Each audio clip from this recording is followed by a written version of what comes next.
Hey everyone, my name is Dillon Gonzalez. I'm the editorial director of GeekVibesNation.com and also a co-host of the Home Dance Film Festival podcast. And welcome to a brand new episode of No Streaming Required, your weekly deep dive into all the latest and greatest in the world of physical media. Welcome back. We have another excellent slate for you this week. So many titles fresh from theaters, some of my favorite boutique labels, including Severin and 88 Films, cult epics, some 4K upgrades of some beloved favorites. So much to get into. As always, I'll try to give you as broad of an overview as possible while still giving you everything you need to know. But if you need more of a deep dive into any individual title, make sure to check out GeekVibesNation.com within a week or two of this video going live, and you should find a written review for most of the titles being discussed on this episode. If you do see something you want to purchase and you want to support this show, make sure to check out the description of this episode and just use those links to purchase as you normally would. It won't cost you anything extra. It may just give us like a percent of what you purchase. We are not getting rich here. Just gas is expensive, so every little bit helps, but if you don't want to purchase anything or don't want to use our links, that is perfectly fine. We are glad to have you here if you're just making out a wish list for later, because there's a lot of great stuff to show off this week, which I'll start with right now with one of the more exciting titles coming up. It's a title that's been released countless times on physical media, but here, is this the definitive version?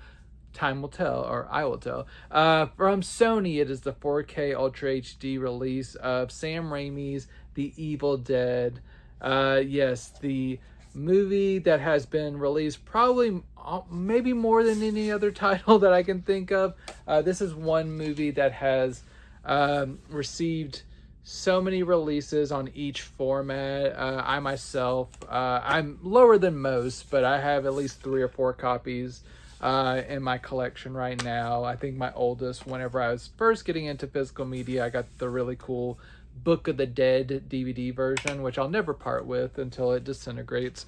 But I love that version, and I had the previous Lionsgate 4K release, and which is now out of print because they lost the rights, and now we have Sony sweeping in and releasing their own 4K release of this fucked up favorite. I won't go too much into the movie itself because I think everyone pretty much knows it, but for those who don't, it's just a group of friends go into the woods in a secluded cabin.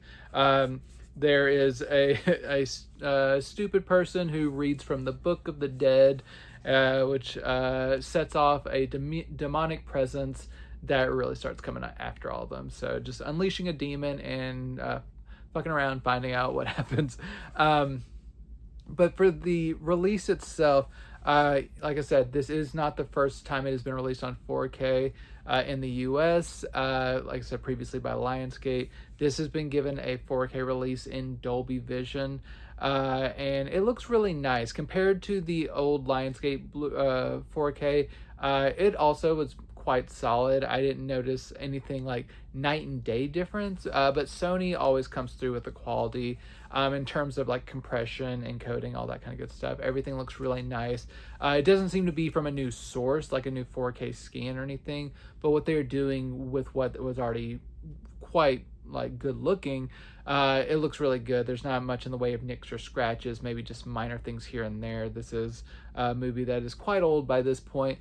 And just the film stock that it was shot on, you can understand if there's a little bit of texture to the picture, but overall it holds together quite well. I think where is more interesting is on the audio side. I know a lot of people, whenever this particular release was announced, they were hoping that it would get the long desired original mono track on this release. Unfortunately, that is not the case here. It does have a DTS 2.0 stereo track, which does sound quite good. It's just not the mono I think most people were really hoping for. It also has a 5.1 track as well. But each of those sound good in their own ways. But if this had included these two plus the mono track, I think this would be a way more exciting release for people who already have this in other versions. But the real selling point for this particular release over the Lionsgate release is this is for those who have, I do not have this, but from what I can tell, this is pretty similar to what Sony released overseas on 4K, now just introducing Dolby Vision and new steelbook packaging and stuff to the release. So just like a slight uptick in quality there. But what that release did and what is ported over here is a audio track that has not been improperly pitched. The previous Lionsgate release was slightly pitched wrong at the audio, and they never corrected it. So that is something that if you have the previous Lionsgate release and you want the audio more closer to what it should be, just not the original mono, but the audio tracks are in the right pitch, the Sony release will do that for you. It will get you there. And video wise, it's really, really gorgeous, and it's a really premium presentation of this classic horror movie. And then also where it has a leg up over the previous Lionsgate release is the inclusion of actually some substantial supplemental features. Unfortunately, it is not every single supplemental feature that has ever been released for this movie, but it has a good portion of them. That's another reason I think fans will be slightly disappointed. It's just that this can't be counted as the definitive release, because there are different things on different releases that either haven't been carried over or just don't represent the movie as it should 100%. But Sony has gotten you closer to perfection than any other release has to date. But for the special features, I'll go more in depth on what each thing is on my written review. But it does have some commentary track, some featurettes, quite a few featurettes, but there are some things missing from previous releases. And like I showed off already, you do have the steelbook packaging here, which is quite nice. I already showed off the interior and all that good stuff. So if you are an Evil Dead fan and you only own the previous Lionsgate 4K, I think there's enough here to upgrade in terms of special features, correct audio pitch, and the Dolby Vision presentation. If you have the overseas Sony released 4K, I think it'll probably be more of splitting hair decision between if Dolby Vision is enough to upgrade for you. But either way, this steelbook packaging in 4K Dolby Vision is a really good presentation for Sam Raimi's The Evil Dead. It might not be 100% perfection, but Sony has gotten most of the way there. So if you're a fan of this film and you want to get the best release to date on physical media, this new 4K release of The Evil Dead is definitely one you should add to your collection. It's a fantastic movie, and it deserves to be owned in the best quality possible. Next up, we start down a path of multiple new releases fresh from theaters, the first of which I was most excited about from A24. It is the 4K Ultra HD release of The Drama, featuring Zendaya and Robert Pattinson as a couple who are in the week leading up to their wedding. They are doing kind of last minute preparations. They are having kind of a last minute testing, like a tasting of the menu with their friends. They end up kind of doing a little kind of drinking game, like getting to know you game, where they share the worst thing they ever did, and whenever Zendaya's character shares what she did, it kind of sends the whole group, specifically her groom, Robert Pattinson, into a spiral. And I think a large part of what is interesting about this particular movie is what her secret is, so I will not reveal what that is, but I think it's an interesting kind of setup, kind of classic proportions, where it's like a character-driven drama where there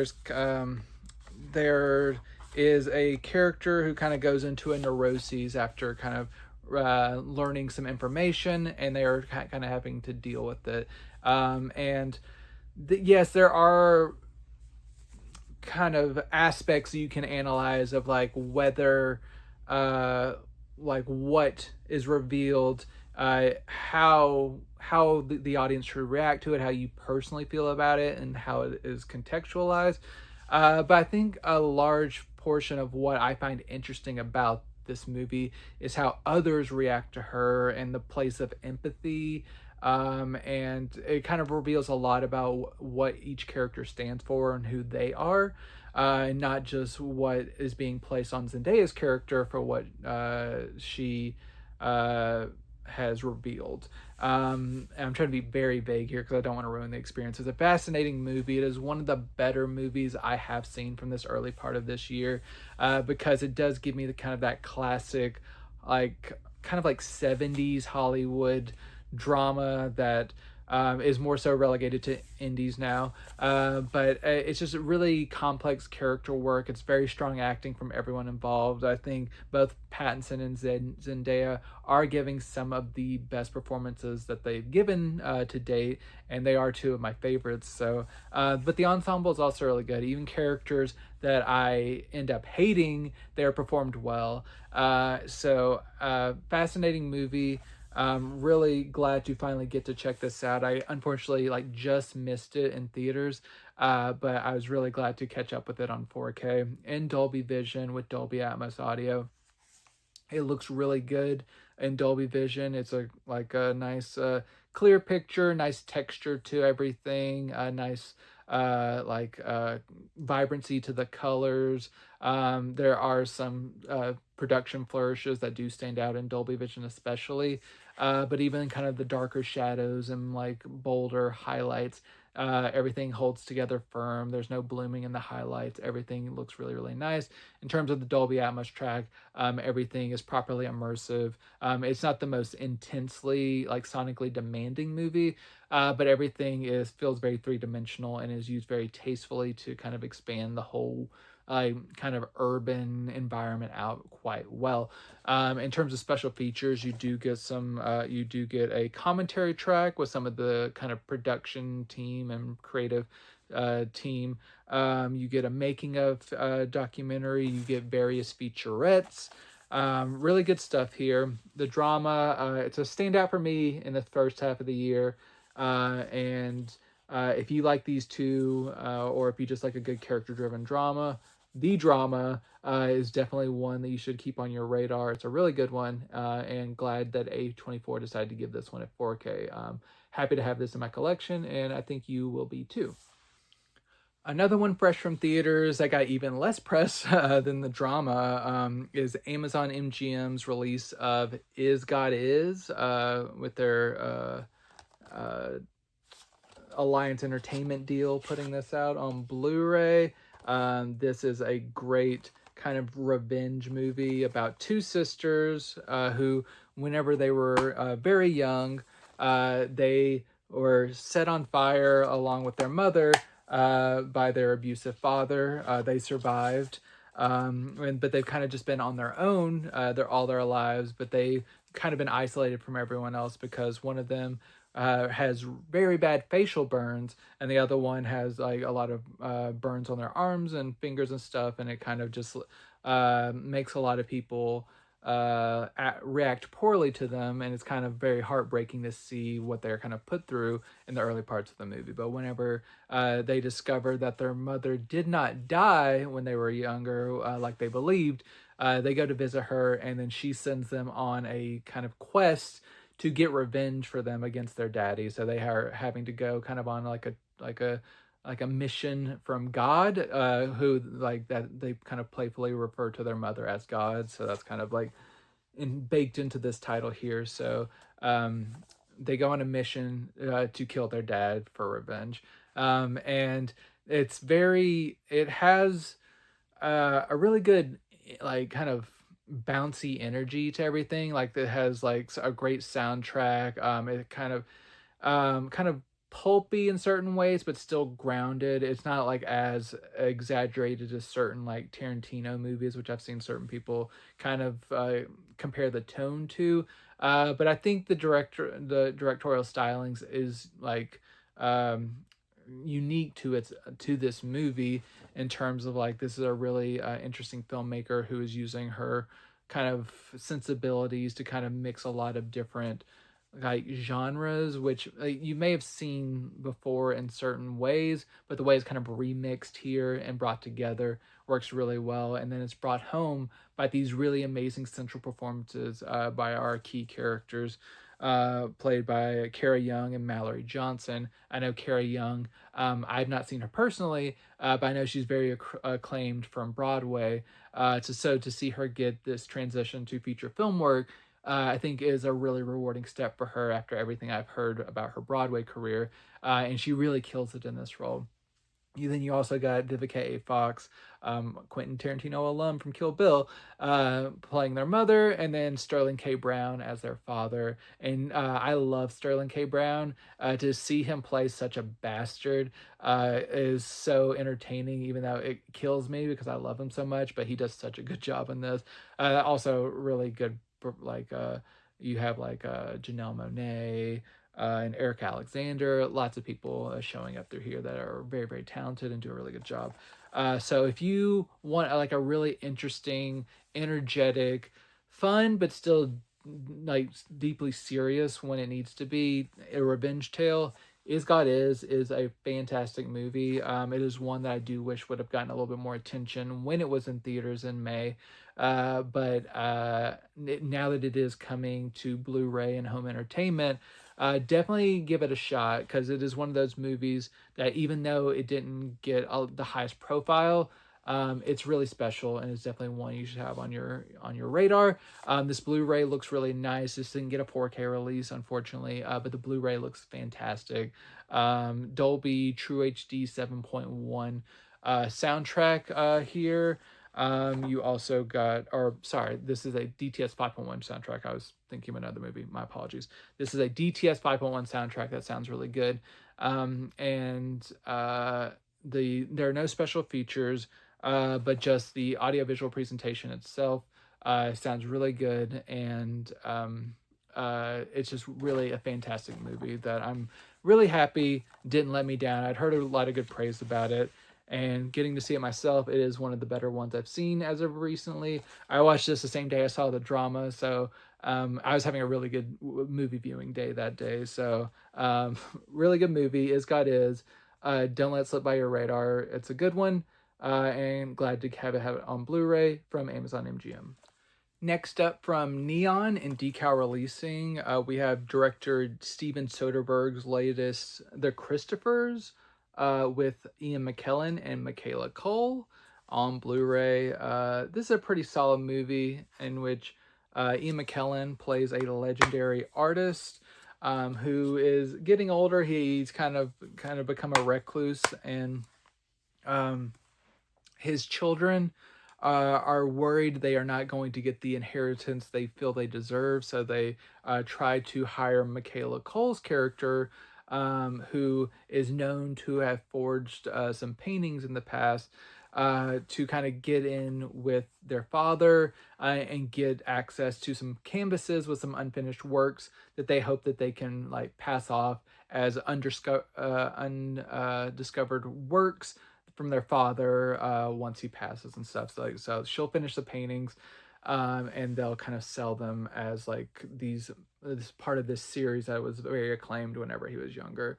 But what happens is whenever she kind of gets a kind of a job with Ian McKellen's character, different dynamics start coming out within that relationship, and they kind of start bouncing off one another in very interesting ways. And it becomes more than just kind of a quick payday. There's a lot of like insights into each of their respective lives. There's different revelations that are revealed, and it's pretty entertaining. It's very low key, it's very talky, and I like that myself. But I know a lot of more impatient audience members may find this movie to be a little bit slow, and there are stretches that are a little bit kind of circular and maybe could have been tightened up a little bit by Soderbergh. But if you like just kind of a chamber piece drama with some interesting characters bouncing off one another, I think this one will do the trick. What is especially good about this movie is the two performers, especially Ian McKellen, who hasn't been given a chance to deliver something this good in a little bit. And as he gets older, I want to like make sure he's getting all the like premium opportunities that he can while we still have him. He's a legend. And yes, he does deliver like one of the best performances he's had as of late. He, like I said, he's fantastic and he just really kills it. So while the movie can be a little bit slow and the script could have been tightened up a little bit, I still found it to be quite a solid movie. Not Soderbergh's absolute best, but Soderbergh is like cranks out movies like fast food, and like some of them hit, some of them are like a little bit missing, but he's always doing something interesting. And I'm glad to see that he found something interesting in this story. It's a good movie. Looks good on Blu-ray, perfectly solid, nice textures. Not the most colorful movie, but everything is properly saturated. This one does have an Atmos track. It doesn't default to that. It defaults to the DTS 5.1 track, so be aware of that if you're going in, that there is actually an Atmos track on this disc that sounds really, really nice, but it defaults to 5.1, which also sounds good, but just if you have the system for an Atmos track, make sure to toggle that on. And there is a very brief featurette. There's like a 2-minute promo conversation between the screenwriter and then Charlie Kaufman, who's a filmmaker himself. Didn't work on this. He's just kind of like a moderator for a panel. And there's just like a quick conversation between them and the trailer. So not anything particularly substantial. But it's better than nothing, so that's really cool. So The Christophers on Blu-ray from Neon and Decal. Pick it up if you like Soderbergh or either of these performers. Very intimate, small drama, but not one that should be overlooked because there are some values and interesting stuff hidden in here. Heading back to more mainstream studio fare, heading over to Universal and their Blu-ray release of You, Me, and Tuscany. This is one that I was greatly anticipating watching because I am an absolute fiend for rom-coms. I long to be moved. I just want romance. I'm a sucker for them. So was really hoping for good things for this one, and it mostly delivered. It's kind of almost like a While You Were Sleeping-esque premise. You have Halle Bailey as a girl who has a tendency to kind of lie, to kind of take on the personas of others. Like she'll be house sitting for someone, and while they're away, she'll like put on their clothes and pretend kind of and try to inhabit their lives and pass herself off. But she's really in kind of like a bad place after losing her mom the year previously. And kind of when she finds herself at the lowest, she meets a guy at a bar who kind of they kind of hit it off, and he kind of mentions that he has a villa in Tuscany that is sitting empty, which she stores away in the back of her head, and then she ends up visiting Tuscany, and without a place to stay, she thinks, why not go and stay in this empty villa? And then of course when she gets there, and she is eventually discovered and kind of has to pass herself off as this fiance, like this guy's fiance that this family does not know about. But while she is in the midst of this lie, she actually starts to fall for his cousin, played by Regé-Jean Page. So there's like this kind of hasty lie about this relationship that kind of gets her occupied whenever she could actually be falling in love with someone else. It's definitely, like I said, like kind of a familiar premise, kind of like mixed into an exotic location, with a little bit of like different dashes of different rom-coms that are really good thrown in. This is from Kat Corio, who did Marry Me with Jennifer Lopez, which I talked about a few months back whenever it came to 4K after several years after the original Blu-ray release. And I tend to like what she puts out, and this one, it's cute, it's romantic. I like the two leads. There's definitely plenty of cliches. You've seen it all before, but if you long to be kind of swept up in romance and just have like a decently good feeling, like good soundtrack, a good number of laughs, and just like these two Adorable performers. Yumi and Tuscany, I think, will do the trick. It may not be as like intensely hot as some audiences may want, but I definitely did like find myself thinking this was like a really just like charming movie. So if that's what you're looking for, it's definitely like a step above like Hallmark, which I've seen some people kind of refer to this too, but it's very competently made, well acted. The script could be a little bit better, but given the dearth of rom-coms from the studios these days, I'll definitely take this and be happy to watch it again, probably multiple times over the next few years, if I just want a good feeling. So Yumi and Tuscany on Blu-ray. Looks really good on Blu-ray. This has a really nice HD transfer, and with these Tuscan locales, you want a really good picture, and it definitely delivers on that front. This is the film with the Dolby True HD 7.1 track, not Is God Is, as I mentioned earlier. So I kind of got them all mixed up in my head for a second. But Dolby True HD 7.1 track does sound really good, nice and full and everything. And in terms of special features, this does have a few. You do get a commentary track and various featurettes. So a good number for a studio film these days. So Yumi and Tuscany, check it out if you like rom-coms. If you hate rom-coms, there's nothing in here for you. But if you have an open heart and you like rom-coms, check this one out. It's cute and definitely worth a watch.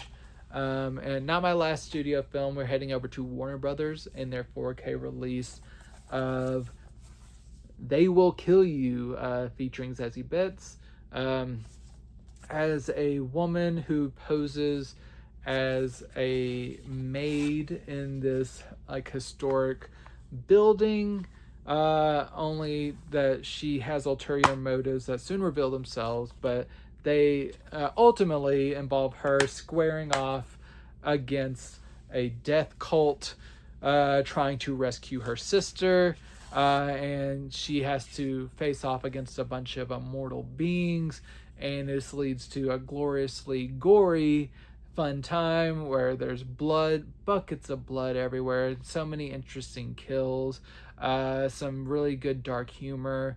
This movie is balls to the wall, violent and fun. It does get a little bit repetitive with its runtime. Even at just a little over an hour and a half, it feels a little bit too circular. You're like, okay, I kind of get it, but especially with how these antagonists react to their dispatchings and stuff, it can kind of be just a little not stale, but a little familiar. But you're always getting a pretty steady barrage of violence if that's what you're into. So while the story may be a little bit thin at points, it is fun. And if you go into this movie just wanting like some really cool kills, violent action, some sprinkle of humor and everything, I think you'll get what you want from They Will Kill You. I do love Zazie Beetz.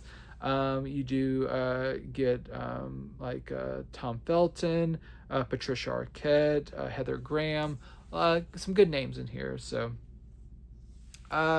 you want something uber violent and fun, They Will Kill You. I should mention this kind of got a bad rap because it came out like the week after Ready or Not 2, which I also just talked about a couple of weeks ago.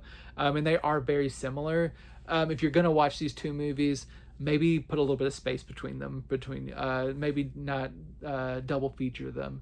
But if you wait like a month or two between the two and give it a little bit of breathing room, I think that it'll stand out better. So either one, I like them both, but give them a little bit of breathing room. They Will Kill You on 4K from Warner Brothers. Looks great on 4K.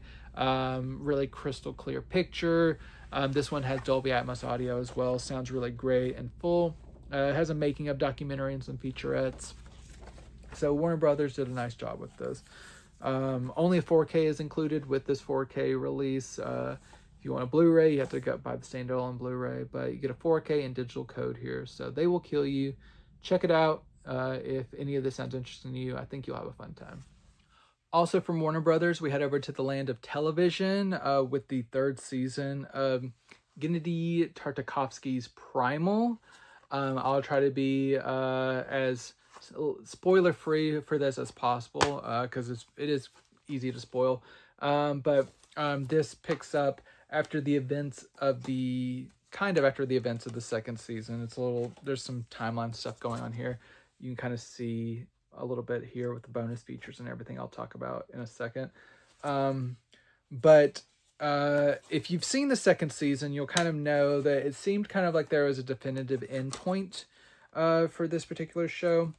And what they've done here is, while they have extended it past where you think it probably should have stopped, it ends up being quite rewarding as you see the storyline of Spear continue in its own unique way. And while it may not be the relationship we've had to him previously, it is interesting to see him kind of traverse the lands in this new way, and how he kind of reckons with his past, and what how he's going to move forward, and what he's kind of be tied to and everything. Like I said, trying to be quite vague with stuff. So while some of the emotional like connections that we may have formed in those earlier seasons may not be completely serviced in this third season, there's still a lot that is very beautiful and moving in here. And for a show that is pretty much dialogue free from the beginning, it's like relies heavily on like visuals and sound effects and all that kind of good stuff. It continues in that form. Stunning animation, which is nothing new for this series or this creative figure, Tartakovsky, of Samurai Jack fame. And this series, since this was debuted, has won like a lot of awards and stuff, and rightfully so for its animation and all that kind of stuff. And it continues to be a stunning show that's very emotionally rich, and it does a lot with like no dialogue. That's very impressive.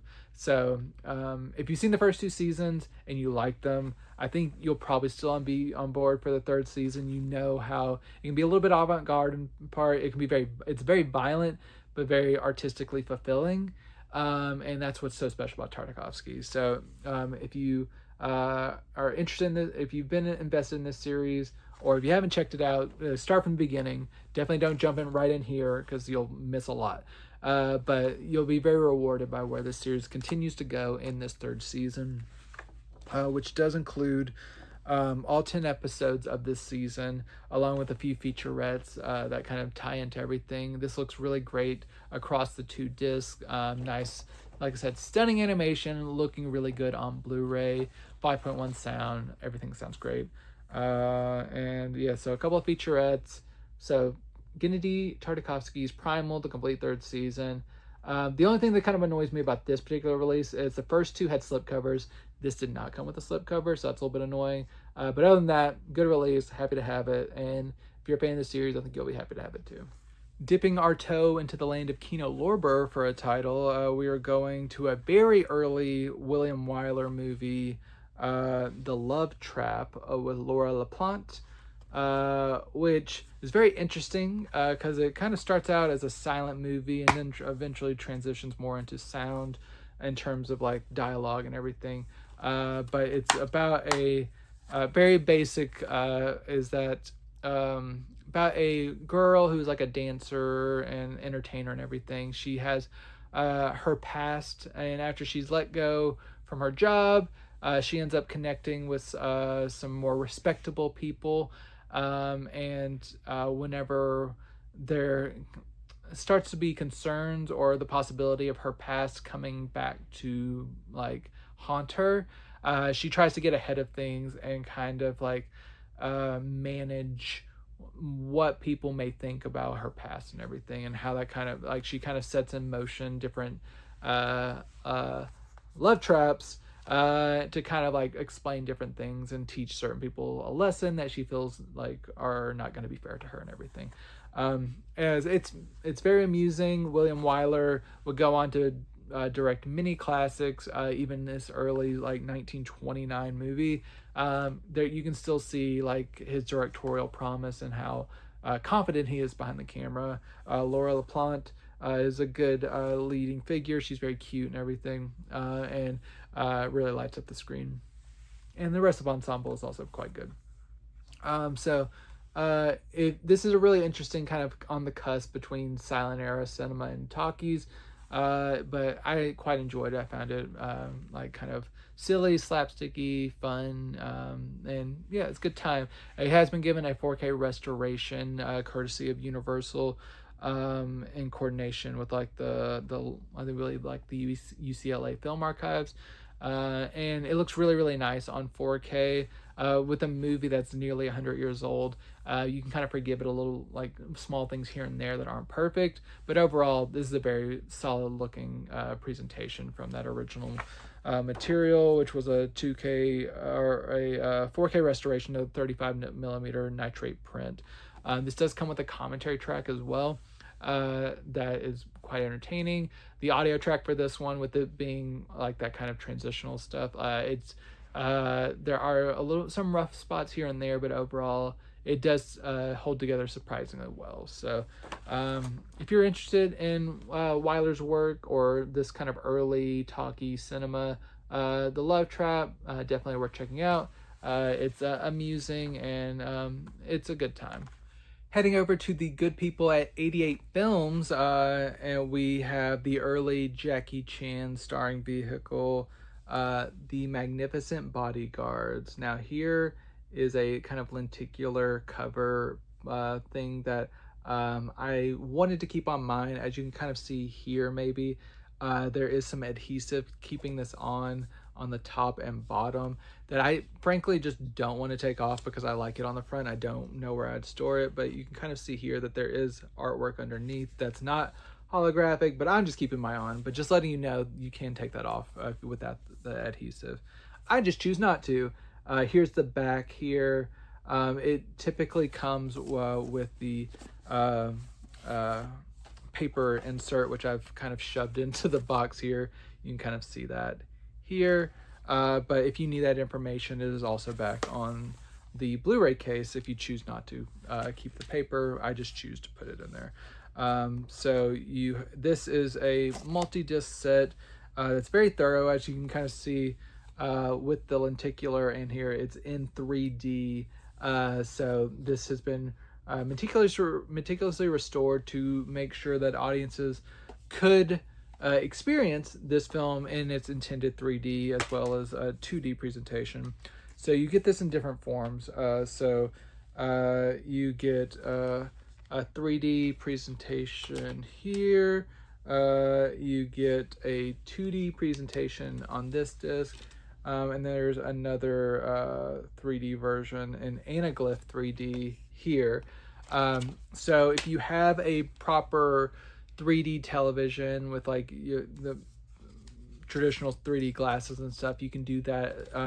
But if you don't have a TV that is a 3D television, you get your classic like magenta cyan 3D glasses packed in here that you can use. Or you can watch it in 2D if you choose not to watch in 3D, which is also perfectly valid as well. So you have options. If you have the proper 3D presentation, like you can go all out and it'll look probably its best. I don't have that, so I can't really judge that.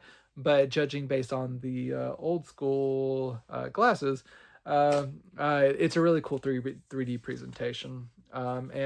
It's a pretty simple tale. Just Jackie Chan plays a bodyguard who is hired to help transport a very valuable older gentleman across a deadly path, like a long journey. And we come to learn more about what this job actually entails and who's involved as the story goes along. But just seeing young Jackie Chan, squaring off against multiple goons, that's all you pretty much need to know to get to know whether probably you'll like this or not. Because if you want to see that, you'll definitely get that. And there's some really good action scenes in here. and just really a fun time, not breaking the molds or anything besides the 3D presentation, which does they do indulge in that properly. It might be a little bit distracting in 2D, which I did sample. It may seem a little bit exaggerated in certain movements, but given the genre of exaggerated movements, it's not as out of the realm as you may believe or may normally expect, I would say. So this has been restored in conjunction with the 3D Film Archive, who do amazing work. And that is shown here with this release, all these different forms. So this has been given a 2K restoration of the original camera negative with the real polarized 3D and anaglyph 3D, and then the 2D presentation as well. All these look nice that I could watch. Like I said, couldn't do the polarized, but all these look really nice, and they sound good as well. And I believe you do get a dub version here. I don't really pay as much attention to dubs because I want to listen to them in their original languages, but I think you can listen to a dub here as well as the original language audio options. And you do get a commentary track, featurettes, and video essays. Really nice selection of special features here to go with the care that was put into the audio-visual presentation. So if you're a Jackie Chan fan, which I just talked about his breakout hits set from Arrow Video a couple of episodes ago, so go back and check that out if you missed that. But this just kept riding that high. Different vibe than that, but still fun. It's Jackie time. So the Magnificent Bodyguards in 3D. Check it out. Good early Jackie Chan action. So 88 Films, thank you for this one. You've done a really nice job with this release. Next up, we have a couple of films from Cult Epics, the first of which, staying in the realm of Asian cinema, we have Choi Hawk's Don't Play with Fire, which has kind of a notorious reputation, and I can kind of understand why. But first, I'll kind of just briefly go over the story. It's about a girl who witnesses three younger guys commit a crime and then get involved in a hit and run, and she ends up kind of blackmailing them into doing more crimes because she kind of has a sadistic streak herself. And in the course of them carrying out these crimes for her to avoid getting into this other trouble, they get into a whole other plot of crime and mixed up with the wrong people, and it just leads into calamitous dominoes of violence and action and misunderstandings and all that kind of good stuff. So lots to kind of stomach here, because I will just say there is a lot of depiction of violence against animals here. Like there's an opening scene with a girl torturing a mouse, and then you also see a cat get killed in pretty gruesome detail. It is, of course, a fake cat, but it is quite disturbing just like watching and hearing that. And there's other kind of small things here and there. So if that bothers you, definitely be aware that this movie is not kind to animals, and it can be kind of hard to stomach. But outside of that, just like kind of seeing this sadistic domino game like fall, it's pretty interesting. Choi Hawk always kind of is a little bit extreme, and that definitely keeps up here. And it's so much so that there was like calls for like censorship, and like it was banned in certain like in like China and everything. Like there's kind of allusions and like stuff to that here with the different versions that are included. So the main version of this film you get is a 2K restoration of the uncensored international version. In addition to that, you do get I believe the banned Chinese version, which is presented like with the original restoration, but with the unique footage spliced in standard definition. You also have an English dubbed version in standard definition, and you do get a commentary track, interviews, and different things that kind of put things into context. So you can see the film fully like uncut, or you can see kind of these alternate versions. And I'm glad that Cult Epics made the decision to give you that option, just so you can kind of see how the different versions compare to one another and everything. And then in addition to the supplemental features and everything, but it looks really good from this 2K restoration. Still minor things here and there, like little nicks and stuff here and there, but overall looks really good. Happy overall with how it looks. The original audio is relegated to each cut, and the subtitles all seem to flow well and no major errors that I noticed. So Cold Epics and their release of Don't Play with Fire, very solid. And if you can stomach some violence against animals and other kind of extreme violence, definitely worth checking out if you're a fan of the filmmaker. Also from Cult Epics, we have the let's say Norwegian drama, Dutch drama, VD, which unfortunately acronym, but there is actually some thematic, I guess, connection to that, considering sorry, I won't get into it, but this VD stands for like these family initials, but it is about a family with empire, like this family that runs a business that is part like manufacturer of like prophylactics and like other like kind of sexual like condoms and spermicides, all that kind of good stuff. And it's also a meat factory. So there's like a multi-tier layer to this story.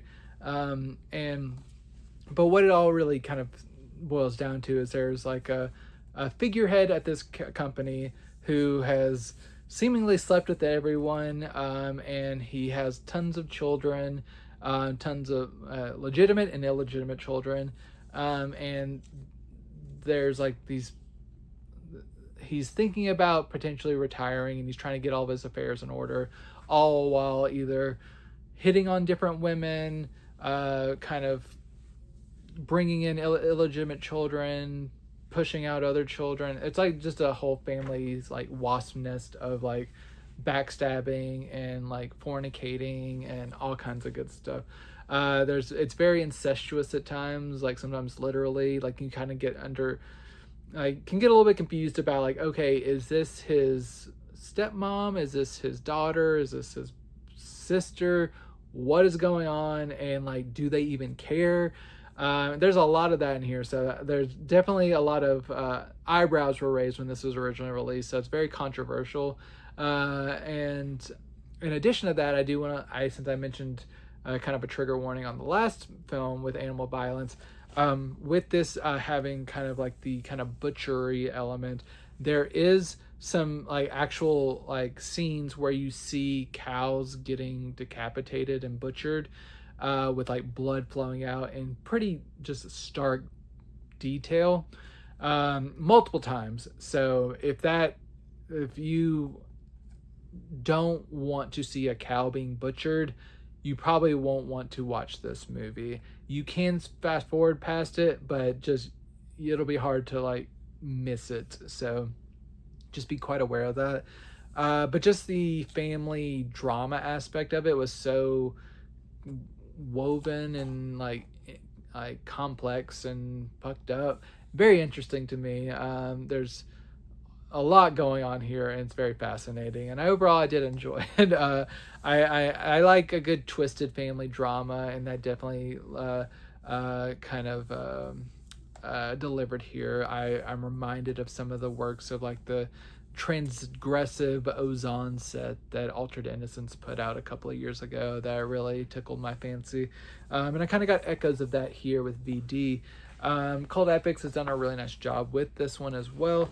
They have given it a 2K restoration. I did notice that there is some like frequent like nicks and scratches or cigarette burns and stuff that haven't been cleaned up, but overall the print or the 2K master looks really good, and just minor things here and there. The sound quality is good. Subtitles seem fine as well, the original language. You do get an audio commentary from a film historian and some short films. If you like a messed up family drama, BD, worth checking out. But just be prepared for some things that'll be hard to watch and stomach. But if you can get past that, it's an interesting drama. Heading over to Alliance Entertainment and their release of Relentless with Judd Nelson and Robert Loggia. This is a film in which Judd Nelson plays a psycho who did not make it into the police academy and starts a killing spree and is like kind of taunting the detectives who are trying to figure out who he is and why he is killing people and stuff.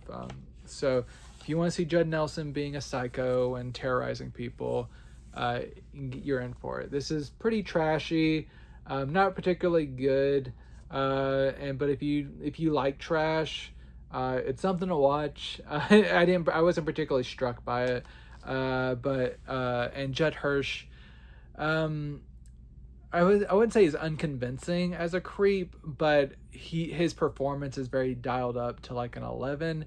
So I just don't see how any self-respecting police officer wouldn't have like suspected him more. But anyway, fine movie, not particularly good, but just if you're looking for passable trash, you can watch it. Not something I highly recommend by any means. But I know like people like my wife or whatever, she just likes to occasionally just zone out and put on trash, and this is kind of like the type of trash I think she'd be attracted to. I actually watched this for myself so she could have this to watch sometime whenever she's in need of some trashy stuff. But this is an Alliance Entertainment, aka formerly Mill Creek release, which means they just kind of put out whatever is given to them, and this master is not particularly great. It does have like kind of an older look to it, not particularly damaged, but just kind of softer. Audio track is fine, but not particularly remarkable. It just kind of everything does what it needs to. If you can kind of get it cheaper, it might not be too bad of an investment, but it's not a particularly impressive disc with no special features or anything. So, yeah, it's not one that I particularly advocate for, but if you're interested, it's fine. But the release, like the movie itself, just not super impressive. So only get it if you're just really, really aching for it, I guess. Which I guess kind of the same as the next movie, but I was a little bit higher on it. From Blake Edwards, it is Micki and Maude, starring Dudley Moore and Amy Irving and Anne Ranking, in which Dudley Moore plays a man who's been happily married to his wife for several years. She's kind of a ambitious judge who is trying to like make sure her career is established before she can have kids and stuff. And Dudley Moore is, of course, being a doofus and being a little bit impatient when it comes to being able to have a kid. And with his wife so busy, he ends up with a little bit of a flirtation with Amy Irving's character, and actually ends up getting her pregnant. And it's like, oh, okay, he's going to be a father to this kid, and he's going to leave his wife. He's prepared to leave his wife. He's fallen in love with this new woman. But whenever he goes to do so, he finds out that his wife is also newly pregnant. And so it's a comedy of manners and stuff where he decides that he has to lie to both of them. He has to lie to his wife about being in a relationship with this other woman and her being pregnant.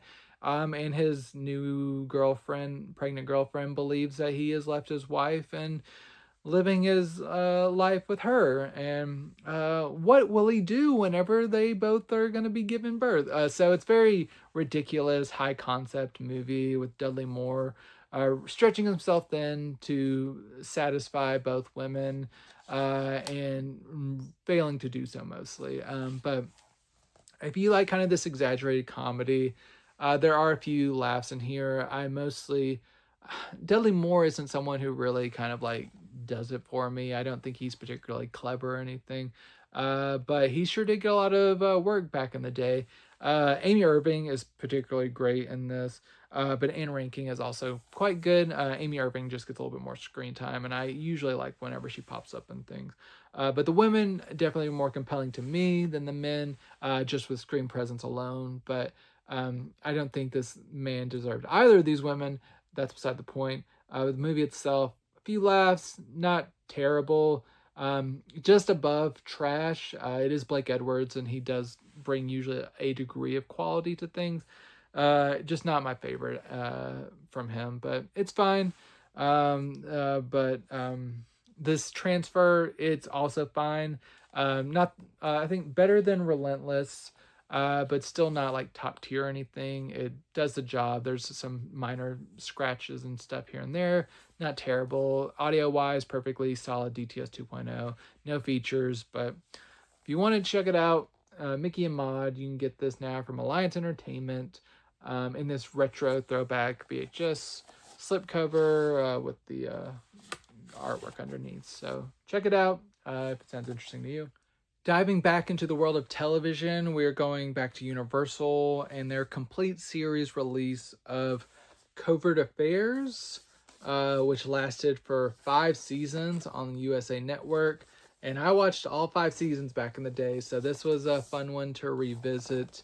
And kind of reignite those memories in me, because this is ended in 2015 and I haven't watched this since. So I've been a decade away from this, so it was interesting to see how things stood up. So I'll kind of quickly show off the packaging. Here's each season gets its own case.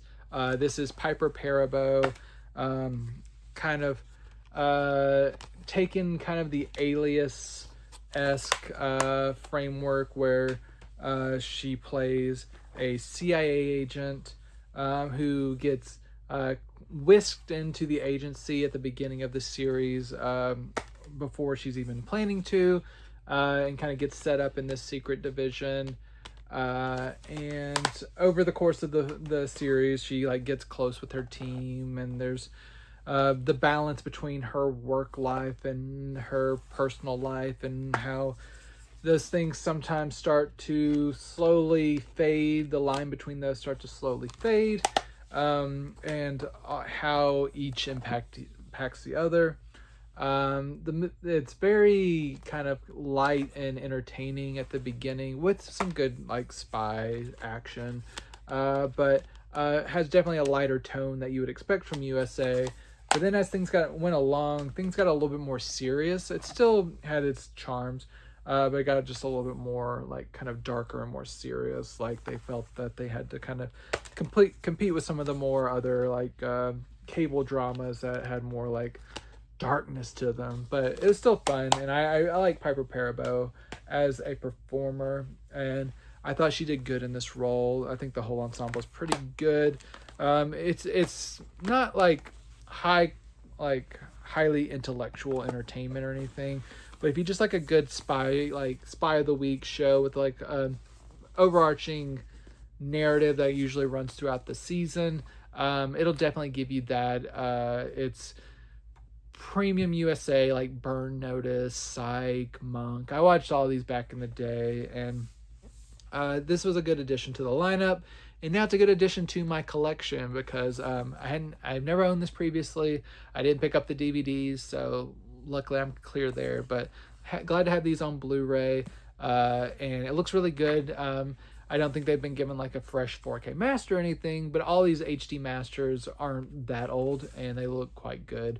I didn't notice anything off with them. 5.1 audio, and you do get like pretty much all the special features that were on the DVD releases have been porting over. You get a few commentary tracks, tons of deleted scenes, gag reels, featurettes, all that kind of good stuff. So if you're just looking for a format upgrade to Blu-ray, I think you'll be happy with this release from Universal.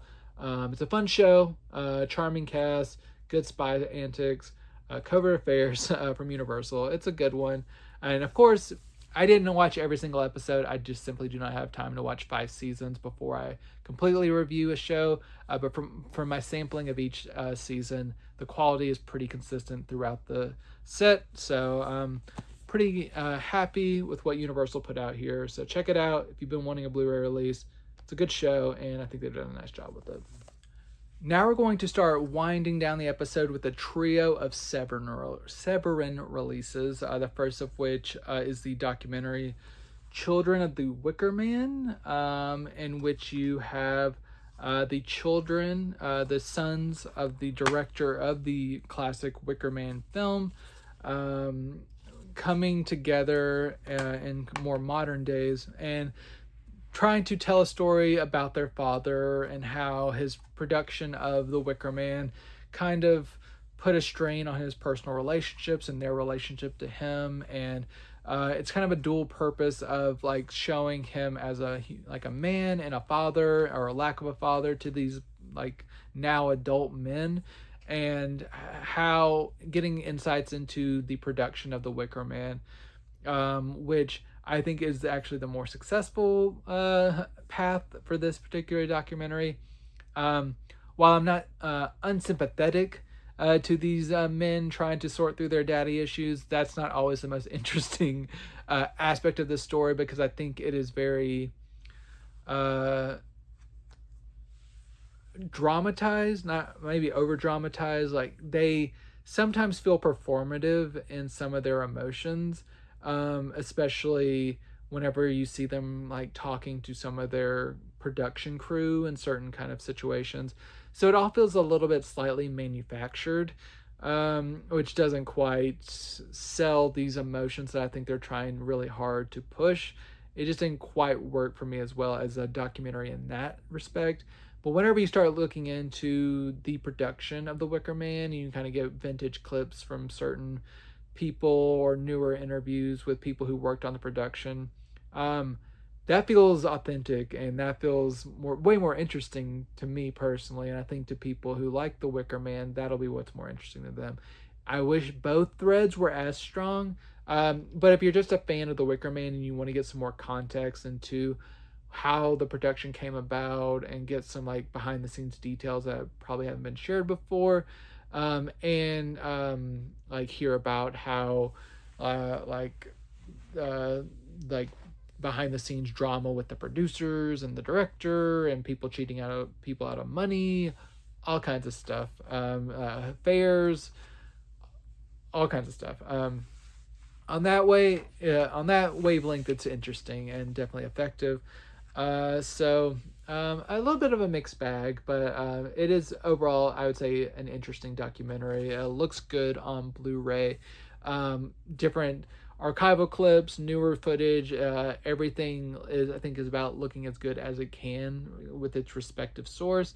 But with the different sources, it's a little bit inconsistent visually, but I think it looks as good as it can look. Sound-wise, is much stronger, I would say, overall, but still, once again, it's as good, I think, as the source of each will allow. And then you get some additional special features, including some audio interviews with the directors and subjects. You also get a Q&A and a making of documentary about this. So overall, a really nice, well-rounded release of Children of the Wicker Man. If you're a big fan of The Wicker Man, this is a really nice companion piece that's, while imperfect, still definitely worth a watch, and you'll probably get something out of it. So Children of the Wicker Man, make sure to check that out from Severin. And then now we have 2 big box sets, very impressive from Severin. They're always doing good work. And this latest release, a little bit newer than some of the stuff they usually do. This is in collaboration with Yellow Bell Pictures, who is typically releasing stuff through Vinegar Syndrome as a partner label, but they also started partnering some with Severin, which I'm all for getting their releases out as however they can, especially with a box set this lavish. We wouldn't have gotten this from Vinegar Syndrome. It is, I am going to butcher this name. I'm just warning you. The World of Lucile Hadzihalilovic. Sorry, Lucile. Um, so this is a quartet of films, feature films, plus some short films in here, of kind of fantastical tales, which that she's put out. There's Innocence here. All of these films kind of have kind of like a fairy tale esque like aura to them. A lot of them feature like kind of protagonists like seemingly sheltered away from kind of the larger world and kind of in a kind of a season of discontent of like where they are in the world and what their role is, like Evolution is like a young boy on an island where things are kind of weird. It's like only the young boys and like these older women taking care of them. There's like Innocence involves like another like kind of like hidden away community aspect. Earwig involves like a little girl that's hidden away and has like uh, she has no teeth, but she has made like ice dentures every day. You have like a kind of a pseudo adaptation of the Ice Tower here, with Marion Cotillard here is kind of like a actress trying to put on this thing, this like adaptation, but also like this weird mixing of like fantasy and reality. There's a lot of stuff going on with these movies that I think I think this set kind of takes kind of a more patient viewing audience, because a lot of this there is dialogue for sure, but there's a lot of just kind of like meditative like kind of lingering of the camera on certain shots, and it's a very patient camera, I would say. So you need to be a patient audience to really kind of appreciate what she's trying to accomplish here.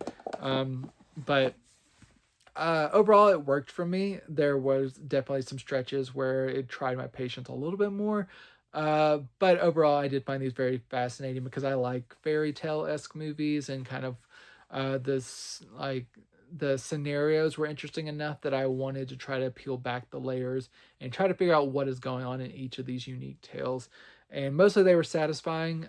So really glad to find like this filmmaker was not on my radar, but now she definitely is, and anything she puts out, I'll be definitely game to check out, along with like the short films that are included in here. So each film you get an HD transfer. These are more recent films, like within the last 15 plus years, but everything looks really good in HD, and crisp textures. No major banding or anything in the blacks, maybe just very minor things here and there, but mostly deep black levels. The highlights are pretty firm as well. No digital noise really to speak of. Everything seems to hold together pretty well. You get introductions to each movie from the director. You get the short films I talked about. You get different interviews. You get video essays that kind of help you interpret some of the more opaque themes and stuff like that. Severin done a really nice job with this set. I bringing this filmmaker to a larger audience in this nice hard box set, nice booklet, nice supplements. Everything about this is top notch. So their collaboration with Yellow Bell Pictures definitely appreciated, and has yielded very good results. So if that seems interesting to you, make sure to check it out. But that's not my only box set. Closing out with another very exciting box set. I think will have a lot of people very excited. It is a mighty box set. I think you probably take out someone with this one. This is Sangster Directs Hammer. in which you have, I believe, Jimmy Sangster, who is a writer of some of the biggest hits from Hammer Horror back in the day, directing a trio of films in the 70s that kind of put a twist on some of the classic kind of archetypes here. So we have the horror of Frankenstein here, in which you have Frankenstein as a magnificent bastard who is definitely kind of screwing people over in his search to reanimate life. No reversible cover art here. I'll just mention that. And so it's kind of a more kind of vulgar and like Frankenstein adaptation, in which like you definitely see Frankenstein as more of an asshole and like definitely trying to take more advantage of his kind of power over people. And there's some interesting things going on with like sexual dynamics within his household and how he kind of manipulates different people and everything. It's pretty good one. You also have Lust for a Vampire, which is a little bit more adult than the previous one. You get a little bit more nudity than the previous one, where a horror Frankenstein mostly stopped at tasteful side boob, but you get some nudity in here for this kind of sexual vampire tale that has kind of ties back to Carmilla. But like boarding school town afraid of like this tale of like vampiric lore, young girls like drawn to the siren call of this vampire, all that good stuff. And then finally, and I think this one is my favorite, we have Fear in the Night, in which you have a young woman who has been recently gotten out of a mental institution after a nervous breakdown, and she keeps being attacked by an assailant that no one believes is real because she is supposedly mad.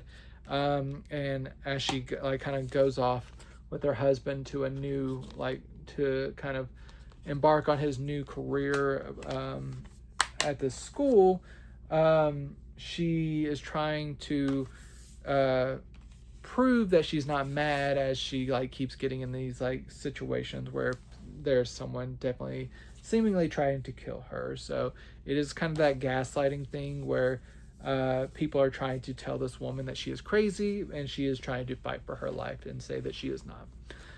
Very good movie, quite liked it. But in addition to all these movies, you get this massive book here. I can't even like show like all of it, but like it could be sold on its own for sure. But Horror, Lust, Fear, Sangster, really just fantastic book here, and it's part of what makes this set so meaty. But all these films, very entertaining. Hammer outings, they are all 4K scans of the original camera negative. They look really good in 4K in Dolby Vision with the original audio track. These have been given the utmost care. They look fantastic. No real lingering nicks or scratches or anything. Crystal clear.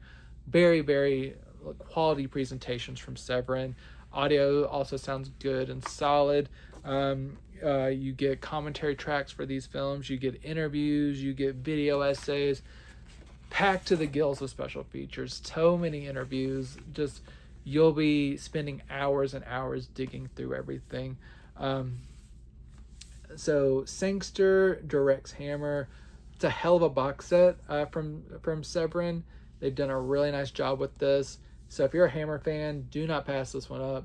It's very high quality, and I think it'll be probably one of your favorite sets of the year. Very, very good release from Severin. So that is my show. I hope you have found something that you're interested in checking out. If so, let me know in the comments. I want to know what you are most interested in checking out. I always love hearing from you. If there's something you want me to talk about on a future episode, leave that in the comments as well. I'll be more than happy to try to track that down and talk about that on a future episode. If there is someone in your life that you know loves physical media or you think wants to get into physical media, please send them this show. I would love to connect with more of you. I love the community that's been built around this show. And I love seeing some people come back every week in the comments section. I always really appreciate that. Make sure you're subscribed to the Geek Vibes Nation YouTube channel. Make sure you like this video to help support us. Use the links in the description if you want to buy something. If not, that's fine. Just glad to have you here. I'll be back again next week with another brand new episode filled with amazing movies. But until next time, enjoy these movies.